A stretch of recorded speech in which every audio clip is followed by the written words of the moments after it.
So honored to be here. As Daniela kind of alluded to, my time as a student athlete here at Bowling Green really changed my life.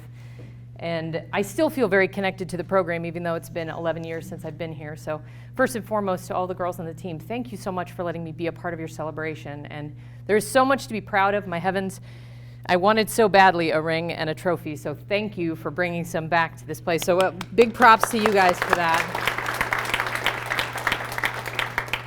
And it's funny, I found myself on the drive up here thinking about the last time I was in a banquet with my team, and it was about 11 years ago. And I still remember so distinctly the speeches and what people said, and I still remember also the very last game I played in, and the feeling of taking my uniform off for the last time. And it's odd, it seems like it was a moment ago, and it also seems like it's a lifetime ago. And that's hard to explain. But I think that's actually the reason why I'm here, is because I can say to you, someday you'll understand what I mean when I say that. And so I guess I'm here today to try to impart upon you some wisdom of someday you'll understand these things. And believe me, when I was at Bowling Green, I got to hear a lot of people give speeches, and many of them were very well intentioned, but unfortunately a lot of them I found were kind of repetitive in theme, slightly unimaginative and forgettable. They all stood on the same principles that as a student athlete, working hard, will get you through in life and you'll be very successful. Being a good teammate is important. That's all absolutely true. And frankly, the hardware that's on this table, you ladies already know what it takes. That hard work equals success, and that if you're good to one another, good things happen. So I decided to kind of move away from that theme and think about when I was 22, what did I wish I could kind of walk back up to myself and say? So I came up with essentially 10 things I wish I could tell myself. And they're in no particular order, but again, I thought it would be something a little bit more unique than maybe what you've heard before. And so the first thing I want to leave you with is, don't give in to the FOMO. So there's an acronym in the world, this fear of missing out, this idea that no matter what is happening, we see it on social media, you can kind of look to your right and look to your left, and you always assume that the people that are your peers are doing these amazing things. They're getting fancy jobs. They may be buying cars or houses or getting married and doing all of these things. And as we're all well aware, social media is essentially like the ESPN highlight reel of somebody's life, right? It's all the wonderful, good, amazing things that are happening. But it isn't necessarily the actual reality of the ups and downs of every day. If you look at my life, it is not exactly probably in the order everybody would expect. I'm 33 years old, I don't own a house, and I drive a 15-year-old car. So it doesn't sound that fancy. But at the same time, I graduated from college in 4 years. I put myself through law school, and in 7 years, I paid off 6 figures of debt. And so now I'm free to start the next phase of my life. But if you were to ask me, did that come in the order that it was supposed to happen? The answer is probably no in my head. All of my teammates were able to get married right away and buy houses and start their lives. And for a while, I felt really separate from them. Maybe I'm missing out. And in reality, that just wasn't the order that my life was supposed to take. So I'd encourage each of you as you move forward into your next steps, don't look to your right or your left at what other people are doing. Don't worry about their pace. Do your own thing. Your life is moving at the exact pace and the exact order it's intended to. So that's kind of the first lesson I'd like to leave you with. The second thing are, detours are not detours. In fact, they were just roads that weren't meant for you all along. So I'll share with you that when I was here at Bowling Green, I was the president of the student athletes here on campus for 3 years, and I was the president of the MAC student athletes. And I had the opportunity to serve on the NCAA Division I National SAC, and I was going to be the president of all the student athletes in the country. I had the opportunity to do that. But I would have delayed law school for 2 years, and I was really worried that if I didn't go right away, I wouldn't go. I was worried I would lack that motivation. And so I sort of saw my path diverting. I knew I wanted someday to maybe work in college athletics, and I was worried if I didn't take that opportunity, maybe I would never get it again. And so that was a really pivotal crossroads for me. What do I do? And I'd already been accepted to law school, and I had a scholarship, and I was afraid to lose it. And so I ended up making the choice. I turned down the opportunity to stay and to serve in that presidential role, and I went to law school instead. Graduated in 3 years, and that turned out to be the best decision I have ever made. My career wouldn't be anything without my law degree. It actually allowed me to then go back and work as an investigator at the NCAA. So my life ended up getting to exactly where it was supposed to. And I've never looked back on that decision with regret because I know it just wasn't the road that I was supposed to go down at that time. So don't think of the road not taken as a regret. It just wasn't the one that was meant for you at that time. When you say no out of fear, you're never going to grow.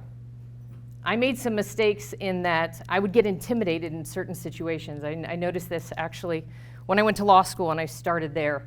A professor approached me who was very intimidating. She was a Harvard graduate professor and she had no time for anyone, including the students, which I found hilarious. That's the whole reason why she was there. But she had this very tough personality and she only taught upper level students. And I got an email from her personally asking me to come to her office when I had been at law school for 2 weeks. Now, that was still in the shock and awe period. I still was, still figuring out where I needed to go, and to walk into this woman's office and to sit down was as terrifying of an experience as I had had. But she had heard that when I was an undergraduate here, that I had worked with the compliance office and that I wanted to work at the NCAA and that I had this experience in athletics.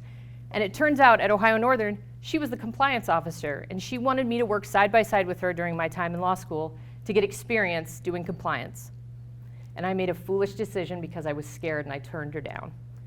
I was scared I wasn't going to have time to do my law school studies and to do a good job at that. And the last thing I wanted to do was to embarrass myself in front of a senior faculty member like that. That would have given me 3 full years of experience to get a job when the economy tanked the next year. So don't say no because you're scared. You will never grow, and you will only leave yourself in an opportunity of sameness, flavorlessness, lack of growth. Always stretch yourself. Say yes when it matters. My favorite word in the world, and this is the 4th one, is perspective. It changes everything. So when you approach your everyday life, we tend to gravitate towards people that are like us. When I was at BG, I spent all my time with my team. They were my best friends, my sisters, they still are. And I tended to hang around athletes. They were like me, we all had the same schedule, it seemed really normal, right? But then I found when I went to law school, I was suddenly just kind of thrown into this mix of people. I no longer had a support team, literally. Instead, I was with all of these people who are from very eclectic backgrounds. They looked different than me, they had different experiences than me, and it blew my world open. I learned so much more about myself in having conversations with them and understanding where they had been and what they had been through. Your life lacks flavor if you don't have diversity in your group of people. This is educational level, occupation, background, age, anything you can think of. Make sure you surround yourself with people that think differently from you because you will grow. You will be better for it. Failure is more precious than gold. And I guarantee you, all of the people sitting in this room, your parents, your family, I don't remember all these amazing successes that Daniela rattled off about me. I don't remember the details of some of those things. I don't necessarily remember all the banquets where I got trophies or good things happened. But I can tell you the days when I failed spectacularly because they really stick out in your memory. They shake you. They make you want to be better, and they change the way that you either work or play or interact with people or love your family. All of those things make a huge, huge difference. So I tell you this now. In the first 5 years that you have a job and that you work in the world, deep breath, you will make a catastrophic error at work. It will be the kind of error you were afraid you were going to get fired for, you're going to shake in your boots, and you're going to be scared. It's not necessarily because you meant to do it, but it's going to happen. And it's going to change the entire way that you work or you interact with people. And it won't be the only time that that happens. You're going to make mistakes day after day after day, and you will be better for them. They're more valuable than any award, any trophy, any pat on the back, or good accolades someone can give you. Because if you don't fail, again, you can't grow. Seeing a theme here? We like to grow. Growing is good. It's okay to change your mind because it's going to happen a lot. I stand before you right now, I'm 33 years old. And I remember very distinctly standing and talking at my senior banquet at 22. And I am a completely different person than I was. And I don't mean that in my morals or my values or who I am at my core, but I've had more experience. I've worked internationally. I've worked for different companies, nonprofits, the government. I've been all over the place. And like I said, my world has been enriched by all of these people that have filled it up with experiences. And it is okay to change and to take on something different than what you believed before. It's okay to say you're wrong. It's okay to say I was wrong. It's okay to evolve. Give yourself permission as you move forward to be better than you are today. That should be your goal every single day. Time is precious. Possibly the most precious thing that you have, because we all have a limited amount, but we actually don't know how much is in our purse. Spend it wisely. When you leave here, like I said, you love your teammates, and I tell you right now that that relationship and that love and that family atmosphere is real. I'm still on a group text message. I guarantee you my phone is actually blowing up because my teammates found out that I was coming to speak tonight, and they're all very jealous I may get polyized breadsticks, and they don't. So, booey for me. But I'll tell you, it's been, like I said, it's been 11 years since my last day here at Bowling Green with them by my side. But we still get together multiple times a year. We're well out of weddings, babies are on the way, marriages have happened. We still get together and we talk all the time because we make priorities for each other. They are real and true people in my life, and I try to be a really good friend and true to them. Once you leave here, you will figure out who is a priority and who truly and authentically invests in you and wants good things for you. Don't ignore those things and spend that precious time wisely. And I also want to do a round of applause for the parents that are here. Ladies, thank and love your parents because you are here because of them. So claps for the parents. My poor mother and father are sitting up here, and I think they would probably laugh that I've been asked to give advice. So y'all can talk to them later about that. But I am the product of two very proud Falcon parents as well. My dad actually played baseball here in the 70s. My mom was the College of Education. So my time at BG was made more rich by the fact that my parents got to share in that experience. So again, that time as a family was well worth it. So days like today, love the fact that your families are here to support you and that your friends are here. So relish in this together. Enjoy this memory. The eighth thing I want to tell you is to put down your phones. I am as guilty of this as anyone, so claps for the phone. Because I'm going to tell you this. By the time I was 30, I had gone to Europe 11 times. I had worked in Switzerland. I had jumped off the side of the Alps. I had done amazing things. And I captured most of it on my phone. And do you know how many times I've actually gone back and looked at those pictures and those videos? Probably never. I probably burned a lot of data. Sorry about that. But had I put my phone down and relished that moment and come up with a really articulate way to describe it so the next time I saw somebody I cared about and I could tell them about what the wind felt like and how I'm scared to death of heights and I screamed like a baby the whole way over, or the way that the air smelled so fresh, if there was a way I could paint that vivid picture, it would stay in my mind so much better than any picture that sits deep in the data in my phone. So the next time you see something beautiful or you experience something, don't worry about capturing it in a photo or texting somebody about it. Drink it in, be present. You'll never, ever regret that. Even if you don't have a photo of it later, you'll be able to tell everyone about it, and it will make you better. The ninth thing is, and I heard Danielle allude to this earlier, is for every day that you are working, interacting with people, find a minute to be kind. Not necessarily to someone that deserves it. And the reason I say that is it's really easy to be nice to somebody who's nice to you, right? That's the easiest kind of grace that we can extend. The hardest grace is kindness to somebody who's a real jerk. And the reason I say it is this. I have learned, even in the short decade that I've been in the working world, that everybody's carrying something, right? Everybody is going through something that we cannot see. And unfortunately, I've actually lost a number of good friends I went to college with or that I worked with because illness, circumstance, choice. And those are bad days. Their precious time is no more. But if you extend a kindness, you have no idea how you may alleviate the burden that those people are carrying.